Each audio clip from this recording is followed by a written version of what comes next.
রহমতুল্লাহি ওয়া বারাকাতুহু।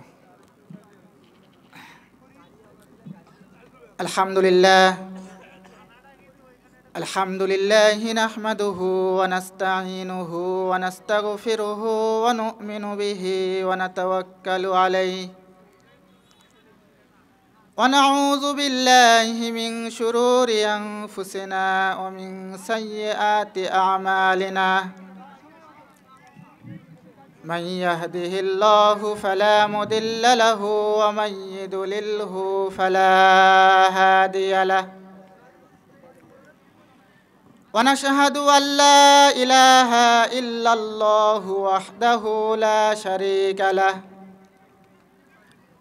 ونشهد أن سيدنا ومولانا محمدا عبده ورسوله الذي أرسله بالحق بشيرا ونذيرا وداعيا إلى الله بإذنه وسراجا وقمرا منيرا. فقد قال الله تعالى في كلامه المجيد وفي فرقانه الحميد.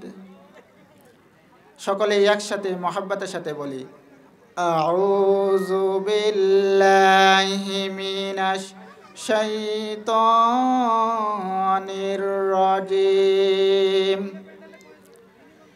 বিসমিল্লাহির রাহমানির রহিম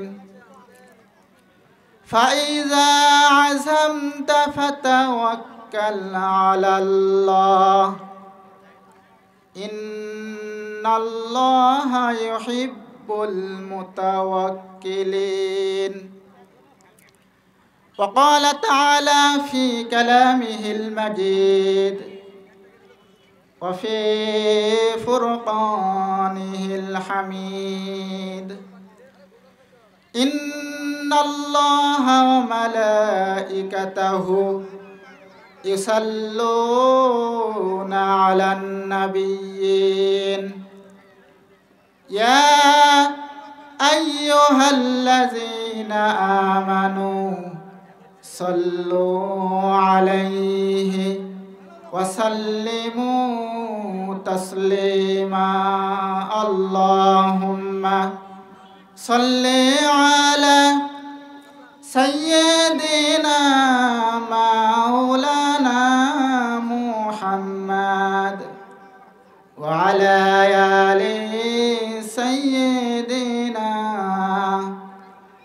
مولانا محمد بلغ العلا بكماله كشف التجى بزماله حسنت جميع خصاله صلوا عليه لا إله إلا الله জোরে বলি লা ইলাহা ইল্লাল্লাহ লা ইলাহা ইল্লাল্লাহ লা ইলাহা ইল্লাল্লাহ লা ইলাহা ইল্লাল্লাহ মুহাম্মাদুর রাসূলুল্লাহ সালাতুন ইয়া রাসূলুল্লাহ আলাইকুম সালামুন ইয়া হাবিবুল্লাহ আলাইকুম। বলেন সবাই সালাতুন ইয়া রাসূলুল্লাহ আলাইকুম সালামুন ইয়া হাবিবুল্লাহ আলাইকুম।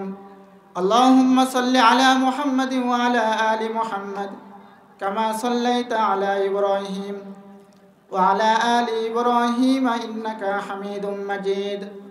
اللهم بارك على محمد وعلى آل محمد كما باركت على إبراهيم وعلى آل إبراهيم إنك حميد مجيد.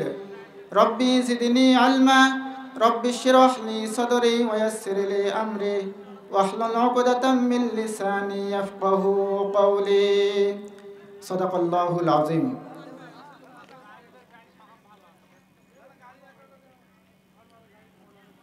কড়াইবাড়ি সৈয়দপুর যুব সংঘ এর উদ্যোগে এক বিরাট তাফসিরুল কোরআন মাহফিল। আজকের মাহফিলের প্রধান সভাপতিত্ব করবেন জনাব মাওলানা মোহাম্মদ নওশাদ আলী এবং সহ সভাপতিত্ব করবেন জনাব মোহাম্মদ মাসুম বিল্লাহ। আজকের মাহফিলের প্রধান আলোচক যুবকদের আইডল আমাদের প্রাণপ্রিয় বড় ভাই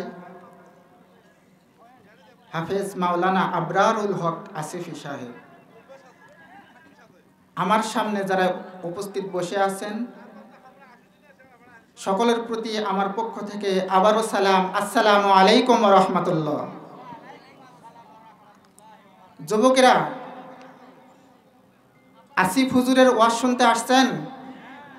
বলো আসিফ হুজুর জিন্দাবাদ, আসিফ হুজুর জিন্দাবাদ, আসিফ হুজুর জিন্দাবাদ। লিল্লাহে তাকবীর, লিল্লাহে তাকবীর, লিল্লাহে তাকবীর। আলোচনা চলবে ইনশাল্লাহ, ইনশাল্লাহ আলোচনা চলবে ইনশাল্লাহ।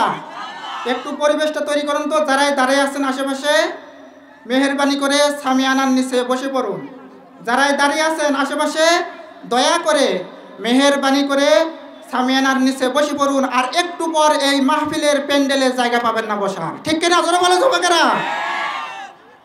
প্রিয় উপস্থিতি, আমি খুতবার শুরুতেই কোরআনে কারিমের একটি আয়াত তিলাওয়াত করেছি। যুবকেরা চুপ করো। সূরা আল ইমরানের 159 নম্বর আয়াত। এই আয়াতে আল্লাহ তাআলা বলেছেন, ফাইজা আযমতা ফাতাওয়াক্কাল আলাল্লাহ ইন্নাল্লাহা ইউহিব্বুল মুতাওয়াক্কিলিন। আমার সাথে বলেন, ফাইজা আযমতা ফাতাওয়াক্কাল আলাল্লাহ ইন্নাল্লাহা ইউহিব্বুল মুতাওয়াক্কিলিন। এই আয়াতে আল্লাহ তাআলা বলেছেন, যখন তোমরা কোনো কাজের দৃঢ় সংকল্প করবে, এই কাজটা করবই ইনশাল্লাহ, তখন তুমি তোমার রবের ওপর তাওয়াক্কুল করবে। তাহলে তাওয়াক্কুল করতে হবে কার ওপরে? যুবকেরা জোরে বলো, তাওয়াক্কুল করতে হবে কার ওপর? এই তাওয়াক্কুল করেই তো আজকের এই এত আয়োজন, ঠিক কিনা জোরে বলো? তাহলে সর্ব অবস্থায় তাওয়াক্কুল করতে হবে আল্লাহ তাআলার ওপর। আমরা কি আল্লাহ তাআলার আবার আল্লাহ তাআলা বলছেন, নিশ্চয় তাওয়াক্কুলকারীদের আল্লাহ তাআলা খুব ভালোবাসেন। আমরা কি আল্লাহ তাআলার ভালোবাসা পেতে চাই? আমরা কি আল্লাহ তাআলার ভালোবাসা পেতে চাই?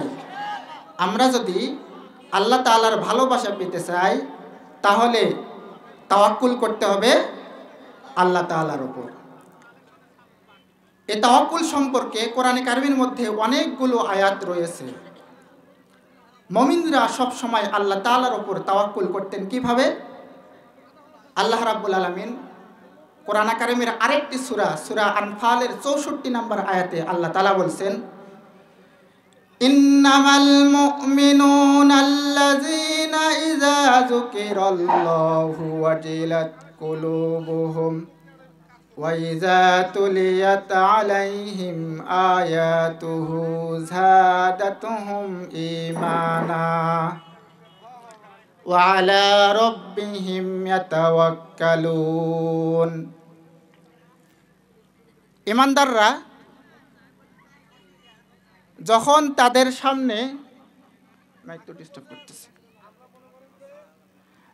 তাদের সামনে আল্লাহ তাআলার নাম নেওয়া হয় তখন তাদের অন্তর বিগলিত হয়ে ওঠে। আর যখন তাদের সামনে কোরআনে কারিম তিলাওয়াত করা হয় তখন তাদের ঈমান বেড়ে যেতে থাকে আর তারা তাদের রবের ওপর তাওয়াক্কুল করে। জোরে বলেন সুবহানাল্লাহ। আবার আল্লাহ তাআলা বলছেন, তোমরা যদি আমি আল্লাহর ওপর তাওয়াক্কুল করো তাহলে আমি আল্লাহ তোমার জন্য যথেষ্ট হয়ে যাব। সুবহানাল্লাহ। আবার কি বলছেন, তোমরা যদি আমি আল্লাহর ওপর তাওয়াক্কুল করো তাহলে আমি আল্লাহ তোমার জন্য যথেষ্ট হয়ে যাব। সুবহানাল্লাহ। আল্লাহ তাআলা যদি আমাদের জন্য যথেষ্ট হয়ে যায় তাহলে দুনিয়ার কারোর সাপোর্টের প্রয়োজন আছে? যুবকেরা, কারো হেল্পের প্রয়োজন আছে? গত 15 বছর ধরে স্বৈরাচার শাসন করেছে, তার কাছ থেকে আমরা কি সাহায্য চাইছি? যারা বলো সাহায্য চাইছি? আল্লাহ রাসূল বলেছেন, দুইটা অপরাধ তোমরা করো না, কারণ সমস্ত অপরাধের হিসাব হবে মৃত্যুর পরে, কিন্তু দুইটা অপরাধের হিসাব আল্লাহ মৃত্যু পর্যন্ত অপেক্ষা করে না। এই দুইটা অপরাধের হিসাব আল্লাহ দুনিয়ার মধ্যেই হিসাব নিকাশ করে নেন। এক নাম্বার হচ্ছে পিতামাতার সাথে বেয়াদবি, আর একটা হচ্ছে জুলুম অত্যাচার। একটা কি? জুলুম অত্যাচার। পৃথিবীতে যারাই জুলুম করেছে, অত্যাচার করেছে, আল্লাহ পাক তাকে জুতা পিটা করে পৃথিবী থেকে বিদায় করে দিয়েছে। ঠিক কেন জোরে বলো? আজকে যারাই অত্যাচার করেছে আল্লাহ তাকে, যারাই আজকে পৃথিবীতে বড় জালেম হয়েছে আল্লাহ তাকে তত ছোট জিনিস দিয়ে পৃথিবী থেকে দুনিয়া থেকে বিদায় করে দিয়েছে। ঠিক না? দেখেন, আচ্ছা বলুন তো, পানিতে ডুবে মরে ছোট বাচ্চারা, ঠিক না? পানিতে ডুবে মরে ছোট বাচ্চারা। ফেরাউন তো বড় ছিল। ফেরাউন বড় ছিল না? তার দৈর্ঘ্য কত হাত ছিল? 60 হাত ছিল। কত হাত ছিল? 60 হাত ছিল। কিন্তু আল্লাহ পাক তাকে ছোট বাচ্চাদের মতো পানিতে ডুবাই মারছে। ঠিক কেন জোরে বলো? পানি খায় আর বলে, আমানতু আন্নাহু লা ইলাহা ইল্লাল্লাযী আমানাত বিহি বানু ইসরাঈল। পানি খায় আর বলে, আমি ঈমান এনেছি ওই ইলাহের ওপরে, যে ইলাহের ওপরে ঈমান এনেছে বনি ইসরাইলেরা। আল্লাহকে বুঝাই কইছে যে আল্লাহ তুমি যদি না বোঝো, যে তুমি এইভাবে বোঝো যে বনি ইসরাইলেরা যে আল্লাহর ওপরে ঈমান এনেছে, আমি কিন্তু সে আল্লাহর ওপরে ঈমান এনেছি, ও আনা মিনাল মুসলিমিন, আল্লাহ আমি তো মুসলমান, এরপরেও তুমি আমাকে চুবরাও কেন? কত বড় কথা দেখছেন? পৃথিবীর কত বড় জালেম অত্যাচার ফেরাউন, আল্লাহ তাকে পানিতে ডুবাই মারছে। পৃথিবীর কত বড় জালেম অত্যাচার নমরুদ, আল্লাহ তাকে জুতা পিটা করে দুনিয়া থেকে বিদায় করে দিয়েছে। জোরে বলে ঠিক কিনা? আজকে তুমি 15 বছর অত্যাচার করেছো, জুলুম করেছো, পেছনের দরজা দিয়ে চোরের মতো করে দাদাবাড়ি গিয়ে পালিয়েছো। ঠিক কিনা? জোরে বলে ঠিক কিনা? দাদাবাড়ি গিয়ে বলে আমি চট করে ঢুকে পড়বো, আমরা বলি তুমি চট করে ঢুকে পড়বা, আর আমরা টপ করে ধরে আয়না ঘরের মধ্যে ঢুকাবো। জোরে বলেন ঠিক কিনা? আজকের আগামীর বাংলাদেশ হবে কোরআনের বাংলাদেশ, আগামীর বাংলাদেশ হবে ইসলামের বাংলাদেশ। জোরে বলে ঠিক কিনা? লিল্লাহে তাকবীর, লিল্লাহে তাকবীর, লিল্লাহে তাকবীর। কোরআনের বাংলাদেশ দেখতে রাজি আছেন তো? কোরআনের বাংলাদেশ দেখতে রাজি আছেন তো? ইনশাল্লাহ, ইনশাল্লাহ। অপেক্ষা করো, অপেক্ষা করো, ধৈর্য ধরো, ইনশাল্লাহ হবেই হবে, ইনশাল্লাহ। জোরে বলেন ঠিক কিনা? প্রিয় উপস্থিতি, আমি বলতেছিলাম খাঁটি মুমিনদের সবচেয়ে বড় গুণ হচ্ছে আল্লাহ তাআলার উপর তাওয়াক্কুল করা। জোরে বলো কি? খাঁটি মুমিনদের সবচেয়ে বড় গুণ হচ্ছে আল্লাহ তাআলার উপর তাওয়াক্কুল করা। সময় আছে? কোরআনে কারিমের মধ্যে আল্লাহ পাক একজন নয়, দুইজন নয়, 25 জন নবীর তাওয়াক্কুলের কথা এই কোরআনের মধ্যে আল্লাহ পাক তুলে ধরেছেন। কয়জন নবীর? 25 জন নবীর তাওয়াক্কুলের কথা আল্লাহ পাক তুলে ধরেছেন। যেমন মনে করেন হযরতে ইব্রাহিম আলাইহিস সালাম, কি নাম বলেন? হযরতে ইব্রাহিম আলাইহিস সালাম আমাদের কি জাতির পিতা? বলেন কি? জাতির পিতা। নমরুদ তাকে আগুনের মধ্যে নিক্ষেপ করবে। কোথায় নিক্ষেপ করবে? আগুনের মধ্যে নিক্ষেপ করবে। আগুনের কাণ্ডলিপি জ্বালিয়েছে, নমরুদ আগুনের মধ্যে নিক্ষেপ করবে, তার হাত পা বাঁধা। আল্লাহ পাক জিব্রাইলকে বললেন, যাও আমার নবী ইব্রাহিম খলিলের তাওয়াক্কুল যাচাই করে আসো। সঙ্গে সঙ্গে জিব্রাইল ইব্রাহিমের কাছে আসছে, এসে বলে, ইব্রাহিম, নমরুদ তোমাকে এখনই আগুনের মধ্যে নিক্ষেপ করবে, তুমি আমার কাছে সাহায্য চাও। হযরত ইব্রাহিম আলাইহিস সালাম আগুনের ভয়ে জিব্রাইলের কাছে সাহায্য চাইছিলেন। জোরে বলেন, সাহায্য চাইছিলেন। হযরত ইব্রাহিম আলাইহিস সালাম বললেন, ওরে জিব্রাইল, আমার তো সাহায্যের প্রয়োজন আছে, কিন্তু আমি তোমার কাছে সাহায্য চাইব কেন? আমি আমার আল্লাহ তাআলার কাছে সাহায্য চাইব। জিব্রাইল রে শোনো, আমার আল্লাহ আমি আগুনে পড়ে ভিনিশ হয়ে যাই, শেষ হয়ে যায়, আর আমার আল্লাহ যদি তাতে সন্তুষ্ট হয়ে যান, তাহলে আমি আমার আল্লাহকে খুশি করার জন্যে এরকম 1000 বার পড়তে রাজি আছি। তাহলে হযরত ইব্রাহিম আলাইহিস সালাম তাওয়াক্কুল করেছিলেন কার উপরে? জোরে বলেন, তাওয়াক্কুল করেছিলেন কার উপরে? তাহলে আমাদেরকেও কি করতে হবে? আল্লাহর উপর কি করতে হবে? তাওয়াক্কুল করতে হবে।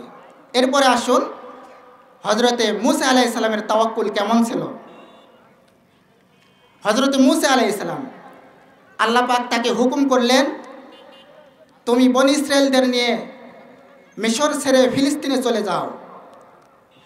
হযরত মূসা আলাইহিস সালাম আল্লাহ তাআলার হুকুমে বনী ইসরাইলদের নিয়ে মিশর ছেড়ে ফিলিস্তিনে চলে যাচ্ছেন। প্রতিমধ্যে দরিয়া। সকালবেলা ফেরাউন খবর পেয়েছে, সকালবেলায় 100 তরবারি, 80,000 তরবারি, 80,000 ঘোড়া নিয়ে, 80,000 সৈন্য নিয়ে ছুটছে রাস্তার মধ্যে। রাস্তা অন্ধকার করে দিয়েছে ধুলাবালি দিয়ে। বনী ইসরাইলরা বলে, ক্বালু ইন্না লামুদরাকুন, মূসা রে, বাড়িতে ছিলাম তাতেই তো ভালো ছিল, এখন সামনে দরিয়া, পিছনে তরবারি, আমাদের তো আর জীবন দেওয়া ছাড়া আর উপায় নাই, এখন আমরা যাব কোথায়? হযরত মূসা আলাইহিস সালাম আল্লাহ তাআলার উপর তাওয়াক্কুল করলেন। আল্লাহ পাক কোরআনে কারীমের মধ্যে বলেছেন, কাল্লা ইন্না মাহিয়া রব্বি সায়াহদি। কখনো না, বনী ইসরাইল কখনো ভয় পেও না, আমার রব আমার সাথে আছে, আমার রব আমার সাথে আছে। আল্লাহ তাআলা আমাদের পথ দেখাবেন। জোরে বলেন সুবহানাল্লাহ। সঙ্গে সঙ্গে আল্লাহ রাব্বুল আলামিন দরিয়ার মধ্যে একটা নয়, দুইটা নয়, সঙ্গে সঙ্গে আল্লাহ তাআলা দুনিয়ার মধ্যে 12টা রাস্তা তৈরি করে দিলেন। জোরে বলেন সুবহানাল্লাহ। তাহলে হযরত মূসা আলাইহিস সালাম তাওয়াক্কুল করেছিলেন কার উপরে? জোরে বলো, তাওয়াক্কুল করেছিলেন কার উপরে? তাহলে আমাদেরকেও কি করতে হবে? তাওয়াক্কুল করতে হবে কার উপরে? আল্লাহ তাআলার উপরে।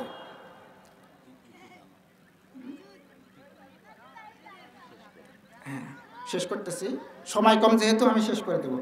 এরপরে আসুন, আমাদের নবী নাম কি বলেন তো? হযরত মুহাম্মদ সাল্লাল্লাহু আলাইহি সাল্লাম। তার তাওয়াক্কুলটা কেমন ছিল আমি এটা বলে শেষ করে দেব ইনশাআল্লাহ। আমাদের নবী হযরত মুহাম্মদ সাল্লাল্লাহু আলাইহি সাল্লামের তাওয়াক্কুল কেমন ছিল? নবী করিম সাল্লাল্লাহু আলাইহি সাল্লাম মক্কা হিজরত করে গারে হিরাতে চলে আসলেন। কোথায় চলে আসলেন? গারে হিরার মধ্যে চলে আসলেন। সঙ্গে ছিল হযরত আবু বকর সিদ্দিক রাদিয়াল্লাহু তাআলা আনহু। সকালবেলা আবু জেহেল খবর পেলেন তিনি গারে হিরার মধ্যে আছেন। সকালবেলা আবু জেহেল কাফেরদের সৈন্য দল নিয়ে গারে হিরার মধ্যে আসলেন। আর তিনি আসার আগে, কাফেরদের দল আসার আগে আল্লাহ পাক মাকড়সাকে হুকুম করলেন, মাকড়সা গারে হিরার মধ্যে জাল পেতে দাও। কবুতরকে বললেন ডিম পেড়ে দাও। আবু জেহেল গারে হিরার মধ্যে আসে, খোঁজে, পায় না। একজন বলে মুহাম্মদ সাল্লাল্লাহু আলাইহি সাল্লাম এখানেই আছে, গারে হিরার মধ্যে এখানেই আছে, দেখেন। আবু জেহেল বলে, তোর মাথা খারাপ হয়েছে, মুহাম্মদ সাল্লাল্লাহু আলাইহি সাল্লাম যদি এই গারে হিরার মধ্যে থাকে তাহলে মাকড়সার জাল কেন ভাঙলো না? কবুতরের ডিম কিভাবে ঠিক থাকে? হযরত আবু বকর সিদ্দিক রাদিয়াল্লাহু তাআলা আনহু তিনি বলতেছেন, আমি কাফেরদের সৈন্য, আমি কাফেরদের তরবারি দেখতে পাই, তার চোখ থেকে দর দর করে পানি পড়তেছে, বলতেছে আর আমি কাফেরদের তরবারি দেখতে পাই। নবী করিম সাল্লাল্লাহু আলাইহি সাল্লাম বললেন, আবু বকর রে কান্না করো কেন? আবু বকর বললেন, ইয়া রাসূলুল্লাহ ইয়া হাবিবাল্লাহ, দিনটি এখনো শেষ হয় নাই। কাফেররা যদি আপনাকে শহীদ করে দেন তাহলে কাল কিয়ামত পর্যন্ত আল্লাহকে আল্লাহ বলার তো আর কেউ থাকবে না। বিপদের সেই মুহূর্তে হযরত মুহাম্মদ সাল্লাল্লাহু আলাইহি সাল্লাম কিভাবে তাওয়াক্কুল করলেন শোনো।